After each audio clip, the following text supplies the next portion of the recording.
سلام، من سبام. خوش اومدین به چنل یوتیوب من. اینجا قراره آبرنگ رو بهتون یاد بدم و این سومین قسمت از آموزش آبرنگه. توی این پارت میخوام ولیو توی نقاشی رو بهتون توضیح بدم، البته با آبرنگ، چون با متریال‌های دیگه ممکنه متفاوت باشه.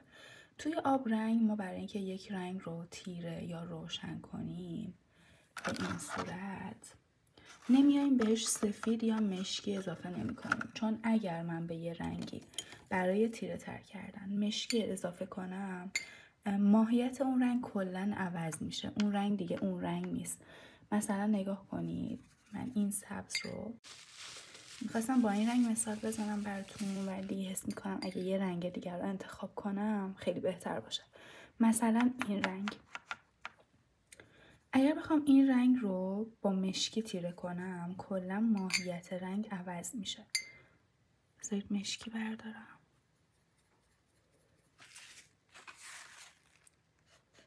میبینید تبدیل به یه رنگ دیگه شده، در حالی که این رنگ من اینه. و وقتی میخوایم تیره کنیم باید صرفا آب قلممون رو کم کنیم و رنگ رو خشک‌تر بذاریم. حالا توی آبرنگ از لحاظ تیرگی ما چند تا درجه مختلف داریم. میام با رنگ ایندیگو، بکنم این باشه. آره، با رنگ ایندیگو اینو بهتون توضیح میدم. توی روشن‌ترین حالت وقتی قرار از این رنگ استفاده کنم غلظتش باید خیلی کم باشه. مقدار آبی که به رنگ اضافه کردم باید خیلی بیشتر باشه. و ببینید توی یه گوشه از پالتم اومدم این کار کردم. همه رنگا رو نمیام انقدر روشن کنم، چون به یه مقدار خیلی کمی نیاز دارم. به این غلظت از رنگ توی آبرنگ ما میگیم غلظت چای یا تی. حالا اگه یکم غلظتش رو بیشتر کنم، یعنی یکم از این رنگ بیارم اینجا،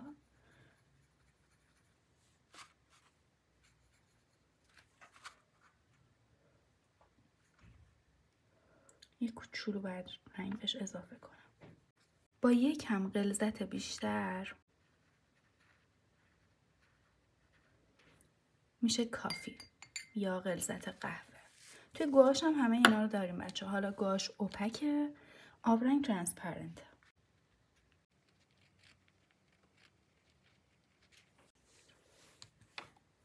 بازم اگر بیام یکم غلظتش رو بیشتر کنم بعدش رنگ اضافه کنم.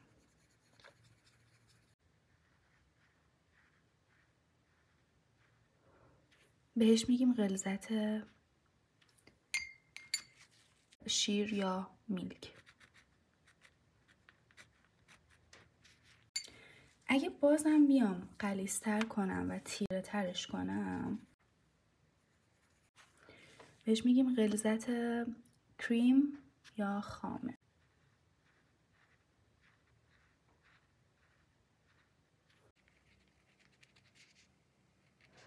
برای آخرین درجه از تیرگی رنگ رو مستقیم از روی قرصش برمیدارم و آب نداره زیاد قلمون.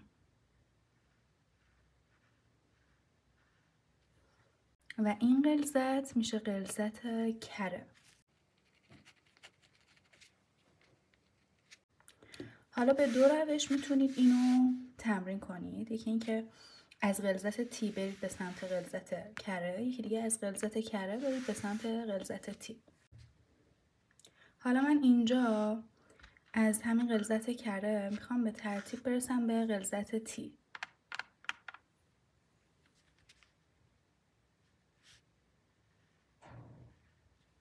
یه خورده آبش زیاد بود، توی قرص هم آب جمع شده بود. میام پایین، یه جورایی همونطوری که کالیتتون رو درست کردین. دوباره به بالاش تیرگی اضافه میکنم، برای پایینش آب بیشتر.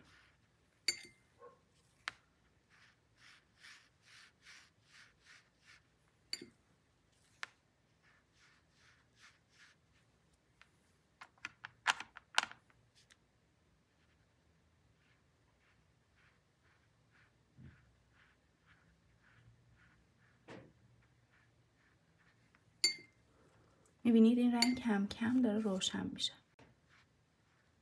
وقتی میای پایین بعد رنگ اضافه یا آب اضافه رو با قلم رو جذب کنیم بزنی به دستمال، یعنی به جای اینکه تزریق کنیم بهش آبو داریم ازش میکشیم بیرون. خب بچه ها الان قراره یه نقاشی ساده مونوکروم بکشیم. مونوکروم یعنی تک رنگ، یعنی تنها چیزی که ما قراره باهاش نور و حجم رو ایجاد کنیم ولیوه، یعنی درجه تیرگی روشنی، نه رنگای مختلف. وقتی دارین به یه سوژه رنگی نگاه میکنین چشمتون رو اگر نیمه باز کنین و از لای مژه ها نگاه کنید رنگا تقریبا حذف میشن و شما تیرگی روشنی یا ولیو رو بهتر میتونید تشخیص بدید. توی تمرینای مونوکروم میتونید این کار رو انجام بدید.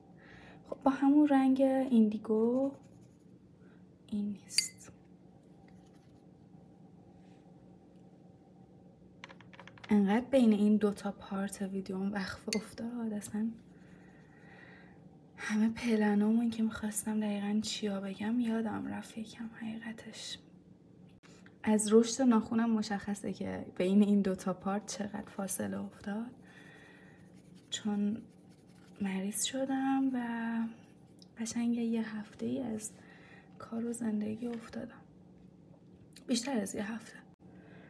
اول از درجه روشن شروع میکنیم. تو آبرنگ ما همیشه از روشن میریم به تیره. اینجا چرا اینطوری کردم؟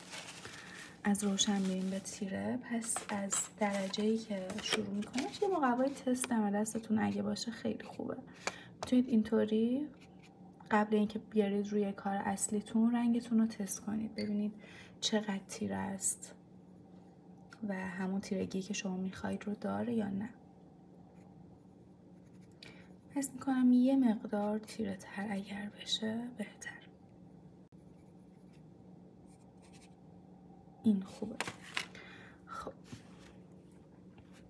میتونید قبلش با مداد طراحی کنید، ولی چون یه درخت ساده است خیلی نیاز به طراحی نداره. حالا من میکشم، در نهایت اگر شما حس کردید که طراحی کنید بهتر میتونید بکشید طراحی کنید.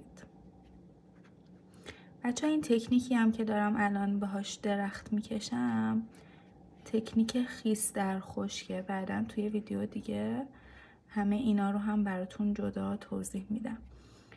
جهت نورم هم میخوام از بالا باشه، یعنی نور از بالا تابیده به این درخت و قسمت های پایین ترش باید یه خورده تیره تر باشه. یه جاهایی بینش سفیدی میذارم که شاخه ها و خود ساقه درخت رو نشون بدم.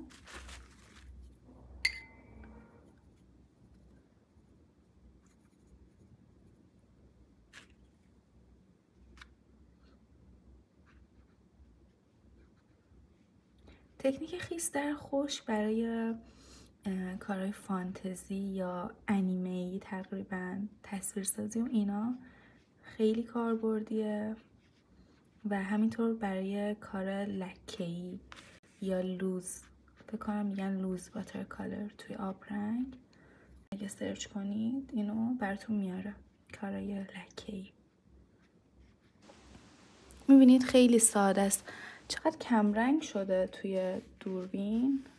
بیارم پایین تر فکر کنم بهتر دیده بشه.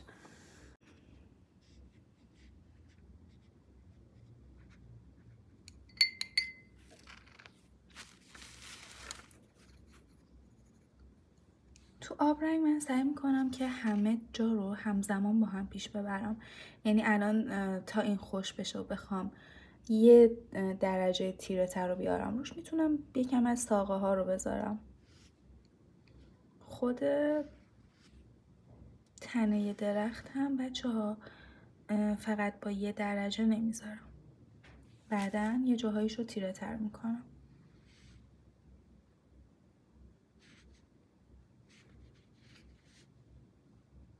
این قلمو چون نوکش سالمه و تیزه، حتی با اینکه قلمو خودش بزرگه میشه باهاش جاهای ظریف و کار کرد.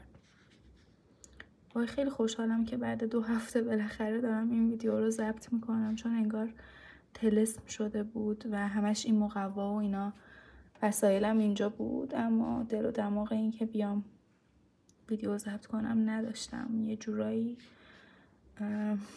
آرت بلاک نمیشه گفت، کلا از زندگی بلاک شده بودم این مدت. حالا میام درجه تیره تر، یکم تیره تر یا میلک، تقریبا میلکه. از اونجایی که نور از بالا خورده قسمت های پایین ترش رو ما تیره تر میکنیم.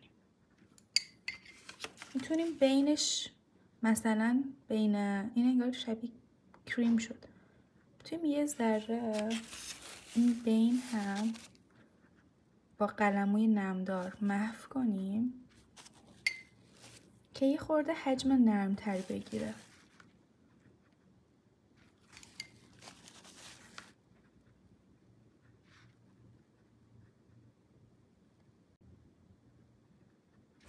اگه این ویدیو براتون مفید بوده خوشحال میشم که با لایک و کامنت و سابسکرایب حمایت کنید.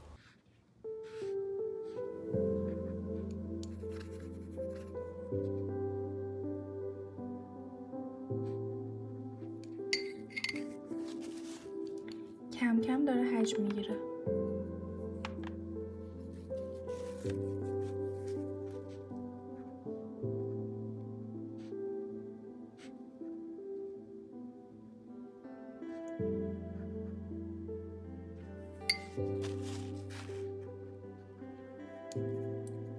میتونید چند تا لکم اطرافش بذارید، همش مرتب نباشه، به هر حال درخت دیگه قرار نیست صاف و صوف و ترتمیز باشه.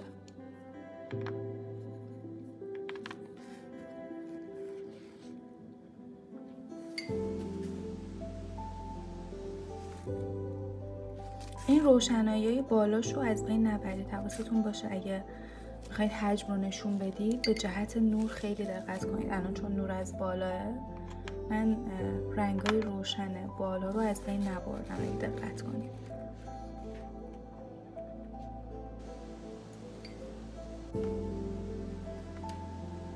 میبینید این درجه تی که بالاش هست رو میذارم بمونه، پاییناش رو باز هنوزم میتونم وقتی خوش شد دوباره بیام تیره تر کنم.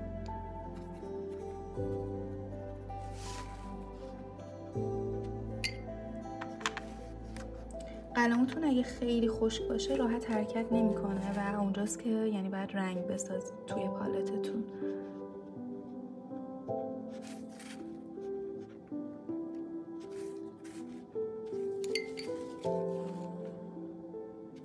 حس کردم یه ذره این نور بالاشو دوباره برگردونم بهتر.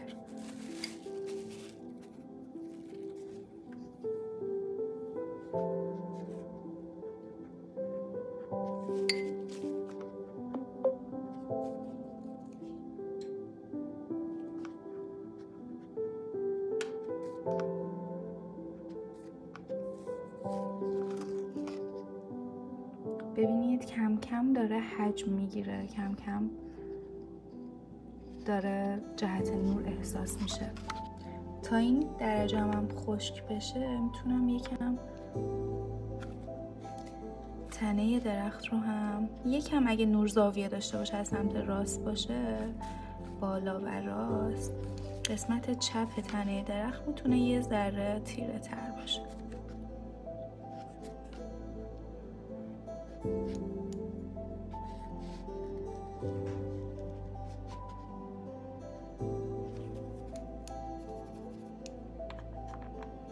من همش فوبیا اینو دارم که رو ضبط نباشه، هی میام بالا نگاه میکنم میبینم در حال ضبط. خوشبختانه چون بارها پیش اومد وسط ضبط حافظم پر شد و دیگه غم و اندوه.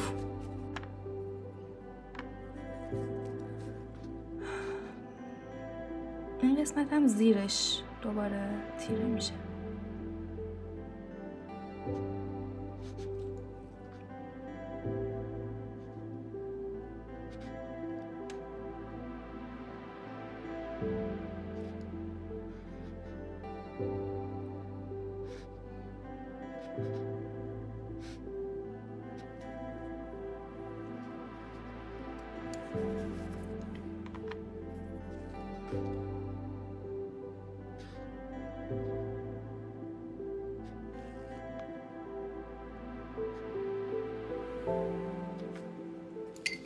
حالا میام 1 درجه تیره تر برای دیگه قسمت های پایینش میذارم.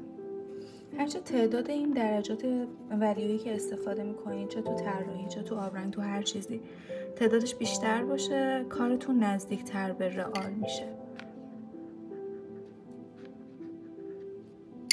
هرچه هم کمتر باشه، حالت اسکچی تر به خودش میگیره، یعنی یه برداشت سریع از یه سوژه. منم بیشتر حالت اسکچی رو ترجیح میدم تا کارهای خیلی پر جزئیات و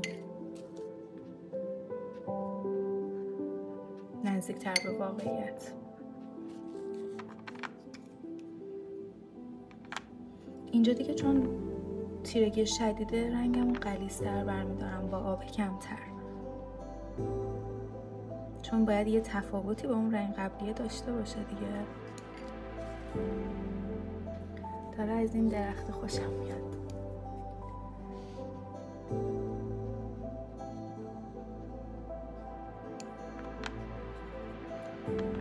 شما هم درخت خودتون رو بکشید، نیاز نیست که دقیقاً عین همین باشه، چون این بیشترش ذهنیه و یهو تصمیم میگیرم کدوم لکه رو کجا بذارم. یکی از قشنگی‌های نقاشی همینه اصلا، تا اینکه بخوای صرفاً یه چیزی رو عیناً کپی کنی. یه جاهایی رو با آب میام زهرش رو میگیرم، به قول استاد اکبری، یعنی اون لکه تیزی که ایجاد میشه رو یه خورده نرمتر میکنم. مثلا اینجا یه جاهایی هم مثلا نیازه که بمونه، دلتون میخواد که همون جوری بمونه، همون جوری رهاش کنید. ببینم اگه وای تو نور آفتاب خیلی بهتر میشد. اگه تو نور آفتاب بود که متاسفانه نمیرسه، خیلی قشنگتر میشد. برمیگردیم تو سایه خودم. در نهایت هم یه چند تا لکه خیلی تیره تر به قسمت پایینش اضافه میکنم.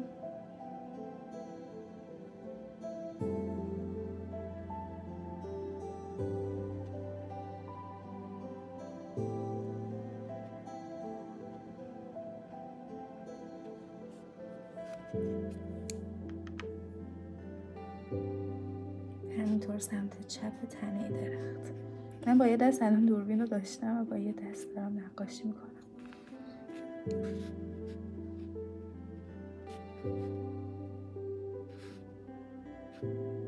بچه‌ها اینم یه اسکچ سریع مونوکروم که یکی از تمرینات خوب و ساده برای شروع آبرنگه. یه تمرین دیگه که بهتون توصیه میکنم اینه که یه سری مستطیل بکشید، خب بعد به ترتیب از تیره بیایید تا روشن که بتونید کنترل این درجات آبرنگ رو یاد بگیرید.